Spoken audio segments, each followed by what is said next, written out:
你近期真係有冇最深刻經歷、最痛苦俾人割過嘅一次韭菜經歷咧？嗱，我自己喺390幾蚊，我開始走 Tesla 嘅，一路揸住咗，平均價大概200蚊。而家唔係啊，而家個信仰就係佢連架 Model Y 都俾人哋喺條街度燒咗，直情反伊安馬示威。我割咗係因為我嫌自己走得唔夠多。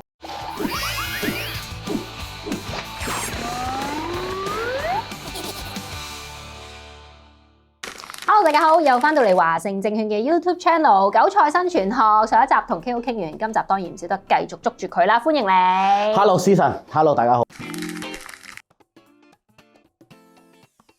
嗱，由你喺呢個鏡頭面對群眾到依家咧，一直都用全職炒家呢個名啦。好多人咧都成日覺得炒家呢個 terms 咧，都係覺得你一定係短炒鬼，唔係，冇你唔好自吹自擂先。我係諗住講啊，短線、短炒好多時都係咪真係嘅咧？即係炒家定係做一啲比較短線嘅嘢？你自己多唔多咧？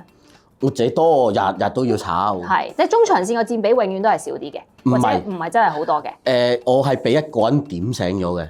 當年我做真係做 trader 喺一間行入邊做嘅時間咧，有一個師兄非常極之地有錢，即係你日日冇啊，今日贏10零萬咁樣啦，嗰啲嚟嘅。咁我話喂，點解你可以炒得咁狼嘅咧？佢又講話佢有2層樓收租，有幾球擺喺債啊，擺各樣嘢，就係因為你有一啲咁底層嘅資產，被動嘅穩定收入，我先至唔驚你，我先至有咁嘅膽識去衝。唔係話因為佢有錢所以佢唔怕輸，有錢人先最怕輸，窮人先唔怕輸。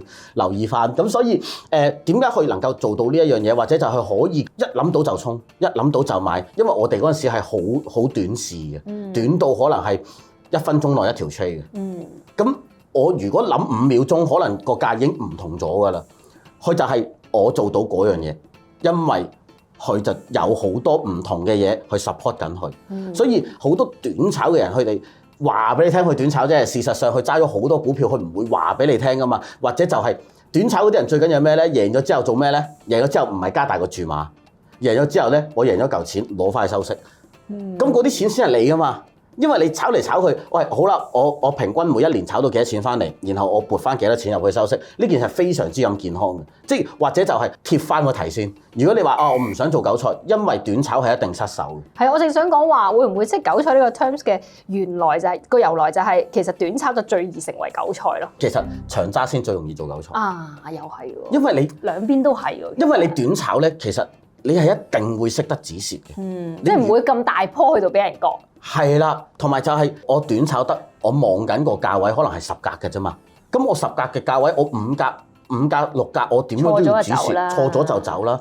咁但係正股，你會俾個故事去蒙蔽噶嘛？有個希望嘅憧憬，係啦，繼續揸住。你以往嗰幾年港股一大堆嘅股票，全部好有希望、好有憧憬，然後佢一路慢跌，然後你一路蟹緊嗰啲，你覺得輸得多定係你短炒輸得多啊？咁一定係嗰一堆股票，即係你問下條街有邊個冇阿里巴巴嘅蟹貨？我都有，我都有賺嘅，我都有賺嘅。係咯，你係咯，恭喜晒喎，勁喎！終於都捱到啦！你係幸存者，你唔係，所以個中長線咧，嗰個時期咧，大家都要捉摸得好好，因為有啲人真係好耐。例如我，但係我咧唔係因為有特別做啲咩，而係我真係唔特別操作嗰啲人嚟嘅，真係諗住可以揸好多年嗰啲嘅。同大家講嘅中長線又已經唔一樣嘅。係咁，有啲人中長線係諗緊半年至1年，係啊，咁啊中線已經係㗎啦。係啦，跟住之後以年計嘅就係長線咁樣。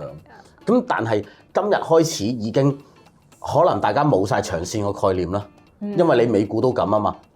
當你個信仰毀滅咗，因為個股仔突然之間以為之前又係講經濟衰退啫嘛，今日又係講經濟衰退，點解之前冇跌得咁勁，今次會跌到爆開嘅咧？我咁講咧，係個市場投資者對於特朗普嘅一個不信任，就多於個經濟真係要衰退，因為個經濟真係要衰退，21年衰退咗啦。即係你喺度拉慢咗嗰件事啫嘛，延長咗嗰件事啫嘛，但係唔代表嗰件事會唔見咗㗎，係嘛？咁咪大家睇下調整幾耐，或者以前咧就係美股開市啦，可以執錢啦，而家就喂美股開市大鑊啦。係咯，咁如果係咁，你近期真係有冇最深刻經歷、最痛苦俾人割過嘅一次韭菜經歷咧？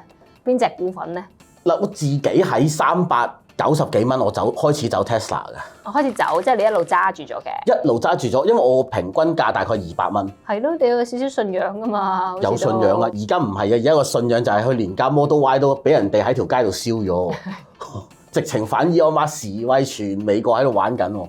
咁就俾人割咗啦，你覺得？我割咗係因為我嫌自己走得唔夠多，而我又真係完完全全，因為我就係好似你啱啱咁講，我有啱啱嗰啲信仰。喂，點都係首富啊，生育能力又強，冇 competitor 啦，即係明唔明啊？即係 Tesla 嚟講，咩有 competitor， 但係嗰件事就係佢有好多其他嘢玩噶嘛，因為大家佢相信佢能夠做到好多唔同嘅嘢，能夠改變人類。但係今日人類反佢，呢件事就係你對佢嘅信仰一定動搖，同埋無論幾信仰都好啦，你試下個價跌得勁。你就好似近期咁係咪？係啊，即我嫌走得唔夠多啊，因為我冇諗過可以2-3個月跌一半喎，我係完全冇諗過呢一件事，即唔好淨係我再去賴港股嘅港股先會割你韭菜嘅，其實所有都會割你韭菜，你買錯咗唔止蝕就割韭菜㗎啦。你有冇學到啲咩咧？咁呢一轉信仰唔好咁大。我學到啲咩就係一個有錢人走去從政咧，基本上都係要驚。係，咁但係你又冇諗一個冇一個諗法係諗住放晒佢喎？冇啊，因為你有信仰。因為理性上你390幾、360幾，你係點樣都要走晒嘅。我甚至乎我身邊係咯，你成日教人明話去到啲止蝕位就要走晒嘅，但係我係冇走晒，剩翻。因為第一樣嘢就係我賺得多怕咩？我諗住你同金共苦咗好耐嘅都係啦，咁我坐咗一段日子。咁然後我又見證佢成長變咗一個官，跟住你同其他官鬧交係咪？係啊，佢鬧埋其他國家啲官。係咁樣跌落嚟，其實我呢件事，我覺得係要去諗翻，係咪真係全世界都講好嘅嘢，或者全世界就算資金好集中嘅嘢，你就唔需要驚呢？或者就係美股，今日你可以去睇翻啲美股嗰啲機構投資者持倉嗰啲13F，佢哋有冇走過啲七紅啊？佢哋可能有走，但係佢哋走得相對好少，因為佢哋如果再走落去炸落去咧，咁咪一個 squeezing 咯，一路擠壓落去咯，一路滾落去咯，個雪球一路沽一路要走，一路沽一路要走咯。咁但係見到佢哋唔係減好多，但係我個倉好痛，變成咗就係唔能夠我完完全全佢哋都冇走，我唔驚。即係呢一樣嘢，同埋就係唔好因為賺得多，所以我就可以好鬆懈，因為佢跌起上嚟真係翻去我開始嘅買入價嘅而家。好得人驚啊！220幾蚊喎，所以更加就係覺得一個提醒啦，係咪咧？對呢啲嘅投資者，但係咧，我覺得通常去到呢啲 moment 咧，好多時就係跌得多嘅股份，大家就會覺得有一個撈底嘅心態。咁當然啦，技術上面有技術性反彈嘅呢件事噶嘛。咁究竟我哋係咯點樣去平衡咧？即係平衡走勢上面同埋基本面，譬如你所提到噶啦，點樣去做咧？我覺得投資者散戶都有啲難搞。其實我覺得無論你幾睇好個基本面啦，你都要有一個相應嘅技術走勢話俾你聽，個市場係認同緊你呢個基本面。因為你講基本面好，我睇到好，而你去自己一個人買，佢個走勢唔靚嘅，但係你去買，咁呢件事就係你係一個眾人皆醉嘅階段喎，即係全部人都唔睇好，全部人都睇唔到佢嘅好，得我睇到佢嘅好嘅啫。喂，呢件事其實係喺個 market 入邊係唔係成日發生嘅？通常個基本面好咧，佢嗰個嘅股價走勢啊，或者消息啊，開始會慢慢地變好，而佢開始有幾份嘅業績啊，唔好話幾份啦，一兩份嘅業績話俾你聽。嗱，我而家做緊呢一樣嘢，而呢一樣嘢係 long last 嘅，我能夠喺個估值上面有變化，能夠喺個基本面上面進步，咁佢嗰個股價係相應地走，所以先至有一幅所謂大家講嘅靚圖咯。如果唔係我單純地，我因為我中意呢一個行業而我去買，但係其實成個市場都唔 buy 嘅，我哋到最後都係要依賴個市場㗎嘛。咁所以要留意翻就唔係單純地因為基本面所以去跌穿晒，因為基本面永遠走喺技術面之後。當你技術面一轉差之後，佢就會同你講你個基本面已經慢慢變啦。咁所以到最後你知道佢個基本面慢慢變，但係你已經錯過咗一個走嘅機會。所以技術走勢係攞嚟咁樣用，多過喂我單純地睇基本面，我乜嘢都唔理，呢一樣嘢未必得咯。好啊，呢個都可以變做 KO 嘅名言喎，即係嗰個走勢面永遠就係企喺呢個基本面前面啦。大家可以即係抹低呢一句做翻個參考啦。嗱，而我咧亦都見到即係有一啲媒體啊，或者有啲網民分享啦，大家形容為可能今年真係美股嘅死期到啦。你點睇咧？有冇去到咁 worse 咧？我而家睇埋一樣嘢先嘅，就係因為美股有一個 loop 嘅，美股個 loop 咧就係經濟衰退。跟住就話估值貴，跟住咧就會出翻嚟講減息。跟住減息咧就救翻個美股，然後上翻去。係咯，我哋而家都係減息週期裏邊啦。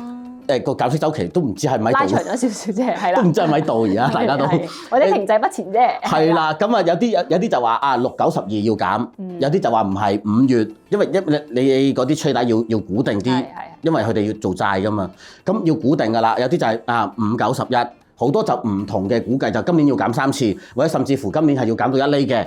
咁但係之前咧有一啲嘅聯儲局官員有出嚟講嘅，就係今次係一個開心嘅減息定係唔開心嘅減息？而家咁樣去睇咧，似係一個唔開心嘅減息。開心嘅減息就係我通脹控制到，所以我可以減息，令到個經濟可以個活動更加好。係啦，咁但係而家就唔係出於個通脹而減息，而係出於個經濟有問題而減息，咁就係唔開心嘅減息。咁而家就有機會出現呢樣嘢。咁美股如果你話死唔死期咧，就係等如果好啦。前兩樣嘢出現咗啦，今年第一樣嘢就係經濟衰退講咗啦，特朗普自己都承認啦，會有震盪期啦，其實一定有啦，你加得關稅。第二樣嘢就係估值貴啦，隻嗰啲2、3、4線股咧，齋炒概念嗰啲咧，起碼唔見咗40%嘅，咁呢啲全部都係殺估值嘅其中一樣嘢啦。跟住第三樣嘢就係吹減息，係睇下減息吹唔吹得起。如果吹減息能夠緩和，吹減息能夠可以彈得翻上去，能夠可以真係好似以往嗰幾個 loop 咁，咁咪唔使驚咯。因為美股以往都試過㗎，股債雙殺啊，跟住大跌啦，跟住又係用減息去救。如果今次減息都救唔到嘅話，唔好講死期住啊，係個投資機會起碼少咗6成7成咯。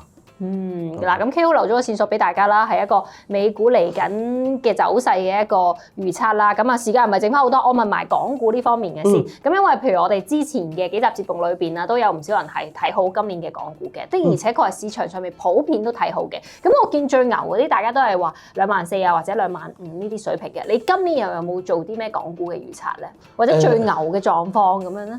如果講要真係去到最牛咧，最牛唔係去直升啊！最牛佢能夠唔跌翻穿落去嗰啲位，能夠守到個支持位，或者一啲係起步位。如果佢啲起步位，例如22,000 22,500呢一啲守得到咧，咁今年可能247唔係個 year high 嚟。但係如果唔係嘅，好似前邊嗰2次咁樣嘅，全部炒上去跌落嚟，咁你中間係忽略晒所有嘅支持位，升嗰啲遺留低嗰啲位，全部都直接穿落去咧，咁你咪已經知道，得落24,700，因為永遠冇人知道估嗰一刻，24,700升，嗰日星期五做嗰個高位就係啦，咁樣就係全年嘅高位啦。係啦，鬼知咩？咁而家我哋都仲係第一季啫，講真。係啦，即係你唔知道，喂，DeepSeek都冇人估到啦，即係或者就係好啦，如果要以呢一個走勢去估，或者2024年咁樣嘅玩法咧，港股都仲有機會炒一轉。仲有機會炒一轉嘅。如果要計嘅話，因為正常一年會有2至3次喺港股炒嘅。咁但係你要睇佢個起步點係幾多嘛？如果今年好低喎，第一個。如果我哋一檔已經到咗第一個頂啦，咁佢落翻嚟，咪第二個起步點咯。咁如果我第二個起步點唔係2萬，係22,000咧，咁我一升上去就26,000啦。如果照計2成嘅話，係嘛？咁變成咗就有個新嘅 year high 咯。咁但係就係睇你肯回調到乜嘢位，而嗰啲位大家覺得可以喺嗰個情況去買貨。去儲貨。係啦。你暫時就冇做太大嘅預測嘅，會想睇下一個嘅起步點係。我會想睇下一個起步點，係啊。因為你去過嗰個預測，你唔能夠去忽略晒特朗普去對我哋嘅影響。嘅神經刀係咪？係啊，佢直情係亂嚟。係啊，咁所以要預測嘅，不如有勢順勢就做咯。好啊，咁呢個咧都似係即係 KHO 咧喺大眾面前成日同大家講分析嘅一個門路嚟嘅，即係唔需要特別 set 定一個今年嘅目標位啦。的而且確，因為股市狀況咧就千變萬化，即係有好多神經刀咧有機會喺2025年出現啦。咁所以咧其中一個關鍵點，即係除咗呢2集 KHO 俾嘅 tips 之外咧，都要睇下呢一轉如果真係調整，去翻大概咩水平嘅起步點咧，從而再去估算我哋下一浪有機會嚟嘅時候，大家可以賺到幾多啦。咁唔該晒 KHO，希望大家今年都可以捉到第1、2、3、4、5、6、7個頂啦。可能如果再升上去嘅話，再上咁就真係好啦。咁但係要睇埋啲對沖基金係咪真係玩完我哋香港啦？好啊，咁啊，呢個就係俾大家最後嘅 tips 啊。咁啊，呢兩集唔該晒 K 號，唔該晒思晨。如果中意我哋呢集韭菜生存學嘅節目，記住 like、comment 同埋 share 俾更多嘅朋友仔。咁啊，我哋下一集節目再見，拜拜。拜拜。